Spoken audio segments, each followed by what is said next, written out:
Ready?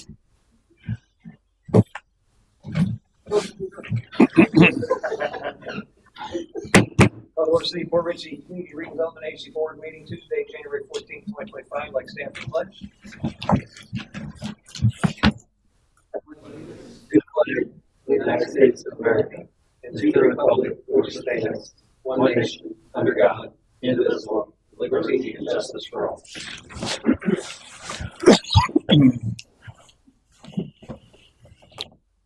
Madam Clerk, have a roll, please. Chairman John Eric Hoover. Here. Vice Chairwoman Linda Rodriguez. Here. Member David Mueller. Here. Member Robert Hubbard. Here.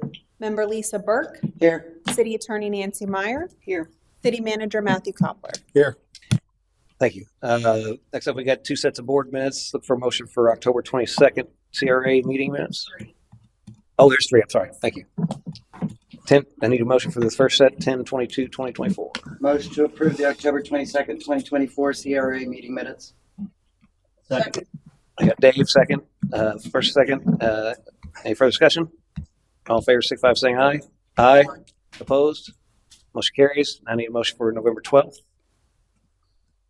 Motion to approve November 12th, 2024 CRA meeting minutes. Second. Got motion second for discussion. All in favor, signify by saying aye. Aye. Opposed? Motion carries. And finally, November 26th, 2024. Motion approved November 26th, 2024 CRA. Second. Have motion second for discussion. All in favor, signify by saying aye. Aye. Opposed? Motion carries. Next up, comments from the general public. I don't have anybody sitting out there. Nobody online, I believe, right? So bring it back to comments from city manager, Pastor Matt Copper for your comments. The only thing is that I've almost got the RFP for the branding wayfinding project complete, and probably sometime in the next couple of weeks we'll actually be putting that out to the street to begin the process. Okay. Anything else? Okay. Moving on to comments from the board. I'll start with my rights time. Member Hubbard. Yeah, I have something's come to my attention with the grant program we have with the residential and commercial grant program. There's a stipulation of requiring 3 quotes from 3 different businesses, and that can hinder some people from getting work done. I don't see the reason for it. We're not telling them who to pick. We just want to make sure that the who's doing it is the qualified, licensed person to do whatever job needs to be done. So you're asking citizens to go out and get 3 bids, and it's kind of a waste of time for the professionals to not do that. You're not going to get the job anyway. And there's also, such as thatch roofs and stuff, there's not 3 contractors who can even do some of the work that needs to get done. So then now they don't qualify with that stipulation in there. So I was just asking, is there any reason, it could be wrong, is there any reason why we need to have 3 bids on this application when it's not necessary that I can see? So I've often wondered that myself, and I've actually mentioned it to Matt today. There may be, if I'll let you explain. Well, say the same thing I said to you. All I know is that the city's always required it going back.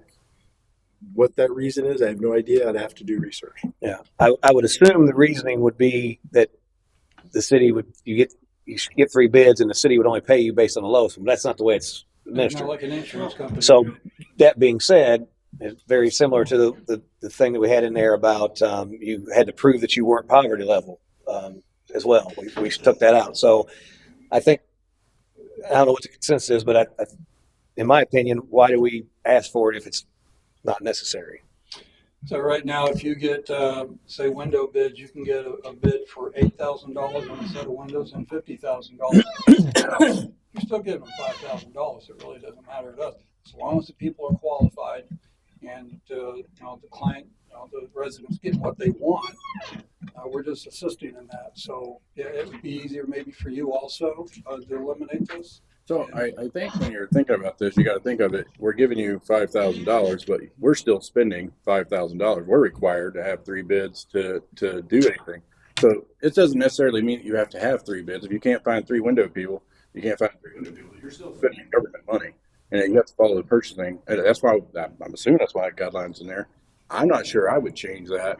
If you can't find three bids, you can't find three bids. We go out for bid and we don't get three bids sometimes, and you can roll with that. But I mean, that's That's what Matt had basically stated that. Let me ask this question. What's our threshold here for bids? 25, well, 25. not for bids. 2,500 requires 3 quotes. 3 quotes for anything spend over 2,500, right? So that's our internal policy. and that's state. And that's all we're doing is That's, aligning yeah, with that. that's actually state. And then it goes out to bid if it's over 25,000. Yeah, between So we 2,500 mirror the and state's 25,000. purchasing policy. Okay. How We have many to come to companies council at 10. build water plants? Hmm? Are there that many companies in the area that build water plants like we're getting done? They would build a water plant. Well, those go out to bid because That that's was an way more RFP, money. wasn't it? Yeah, request for. Yeah. Over 25,000 goes to bid. All right, Bid okay. process. So Yeah. 2,500 to 25,000 is Right. 3 quotes. So in order for them to receive money, they don't qualify unless they put it through by the government. Is it our policy or is it a state policy or? Well, we mirror the purchasing policy of the state of Florida, and that's what we're trying to make sure we follow going forward. But it's not. It would. I think it would. Be a bad precedent to say, hey, just go out. Because you could get your brother and to do it, and you could have probably got it for 3,000. I don't know. And that's the reason why we have the policy here. But it doesn't hurt anything. So if you can't find 3 bids, you can come back. You're not going to be disqualified from it as long as you tried to get 3 bids. City of Largo, my son got a roof and he got windows. Their qualifications was it's got to be a contractor within the city limits or within Pinellas County. I'm sorry, within Pinellas County, and they didn't get 3 bids. They gave him a choice of companies to use. He got money, which ones that he liked, and he picked it, and they paid for it as long as he stays in the house for 25 years. And 2, so there's going to be stringent things. I don't think that's too stringent to ask for three contracts. Yeah, And it doesn't say in there, I don't think, and our policy doesn't state that you have to pick the lowest price one. I mean, it has to make sense on what you're spending on. So like, if you think you're getting a little bit more from this and a little less from this, you can go with the middle. I mean, you're not required to pick the lowest, and even in our situation. But I would keep it at 3. It's like we just had a thatch roof put on a commercial building, and there's not 3 companies that do that work in the area. So they don't qualify. I think best if we could find out if we have to do that. I will do research, but sitting here just listening, I would agree with what the finance manager has said, because you're mimicking your code, which requires the city to do that, and this is city money being handed out to somebody. Yeah, makes sense. So I would say that'd be the best practices. Whether you legally have to, I'd have to research it. It's also good personal practice. Yes. I mean, I had a little work done, and I got 3 bids, and one bid was 5,000, and literally one bid was 10,000 for the same thing. Right. Of course, I did go with the lower bid, but I mean, so you could. I mean, it's good practice to get more than one And I don't bid. think it says in there that you're required to have 3 bids. You don't get anything. So if you come and you say, hey, Well, I want this. You have. It says you have to get 3 bids, but again, if Right. you come If you don't, back it's- and they can yeah. prove that again it's a specialized Right. whatever, and there's only one company. I mean, it's basically what we do internally, right? I mean, if there's only one company that does that, Can we put on there maybe in parentheses in cases of a special request or whatever?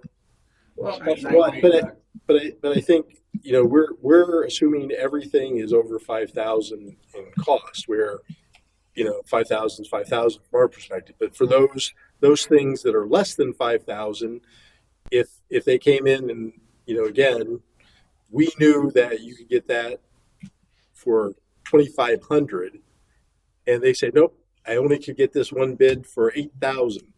Right. Well, we know you can get this for this price.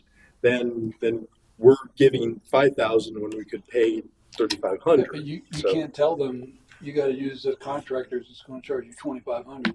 If they want the $8,000 contractor, there's nothing. Well, and nobody's saying they can't do that. What we're saying is you come back with 3 bids. This is what you want. Right. I mean, you've done your due diligence at this point. You've done exactly what we would do. If we could only find 2 people to do that, we would. And if we want to do an $8,500 bid, we can do that too. But I think when you start taking that policy away, you're going to get people that's going to say, "Hey, this is a $5,000 job, but my brother's going to do it for $2,500, and you got $5,000." I mean, so I think that we should keep it. We should mirror what we do here because it is government money, And even though we give it to you, we're still spending it. So we need to follow those rules. But if they don't have three contractors, maybe we have specialized exception, maybe. Yeah, absolutely. Okay. She can come and I think he can almost do anything he wants as far as like saying, hey, you tried to get 3 bids, you only got 1. Well, I'll still give you 5,000. I'm pretty sure he can do that. Oh, that makes sense. Right. That it? Yeah. Right. Member Mueller. Good. Member Burke. Vice Chair Rodriguez. I'm good, thank you very much. I don't have anything, but I forgot to say something last meeting, and I want you all to have this on your calendars or whatever. I can. Okay. The obviously with the appropriation process, or whatever, our lobbyist Mike Moore would like whoever can to come up to Tallahassee to meet with legislators or whatever. Traditionally, there's a Legislative Action Days conference that happens, and it's March 24th through 26th of this year. Now, that's a very busy time. That's when it's when the Florida League of Cities and all their people go up there. And so what Mike has suggested is that we look at that week before that, which would be, let's see, let me get the calendar here. March. So March 24th is the last week. It'd be the third week, and we actually, that fourth week, we have council on 25th too. So that causes the issue there. So if we were going to do that, we'd have to possibly look at doing something with a council meeting.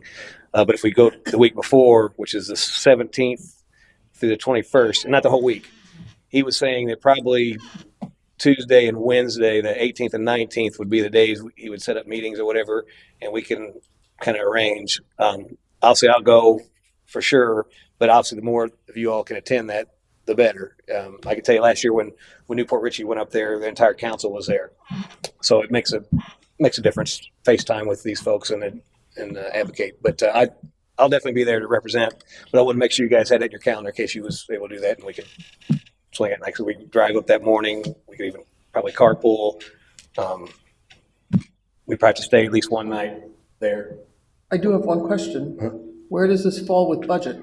We don't have this much in budget, no? We've got training budget in there, and But is it like $6,000 for the year? 6,500 or something like that. Somewhere. Don't remember the exact number right now. so again, it's No, I'm just asking, we always ask for budget where we fight over 2 cents sometimes. So I'm just Yeah. bringing that up, is that, it's we've got 5 appropriations to the tune of how many millions of dollars? That's over 10 million easily. So it might be worth blowing that budget out by a couple $1,000s, a chance of picking up several million I'm dollars. not That's- disagreeing, I yeah. just wanted to bring that up because we always talk about budget. There's other areas of flux, right? Right.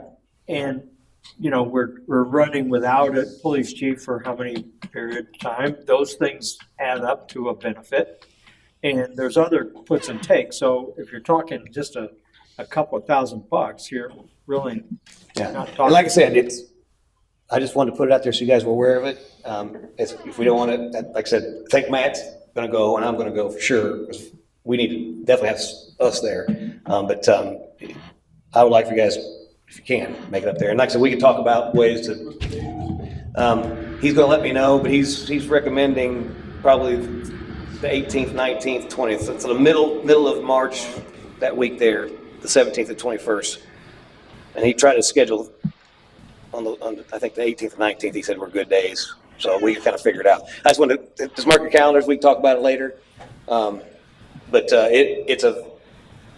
it's very educational to see that process and to meet with those folks. But from our standpoint, we're asking for several $1 million, and if we could make a united front there that we're there to ask for that, it means something to legislators. And it's unfortunate that's kind of the way business gets done. So I just will put that out there. So sorry, I forgot to bring that up last meeting, but that's all I had. So moving to next up is the Board of Business, item 2, RFP for CRA land not meeting the PRCRA plan. Objections or I'll pass it to Mr. Cobb for introduction. So we did the RFP for the property that's adjacent to the address here, the Betty Street property owned by Daphne St. John. After 30 days, it was opened up, and we received one offer of $2,500 from Daphne Elaine St. John. Based upon what was submitted, we are recommending that the board approve this purchase. Motion to approve the PRA proposal from Ms. St. John. Second. Have a motion second. Any further discussion? Anyone public like to speak? Seeing none, bring it back for a vote. All in favor, signify by saying aye. Aye. Opposed? Motion carries.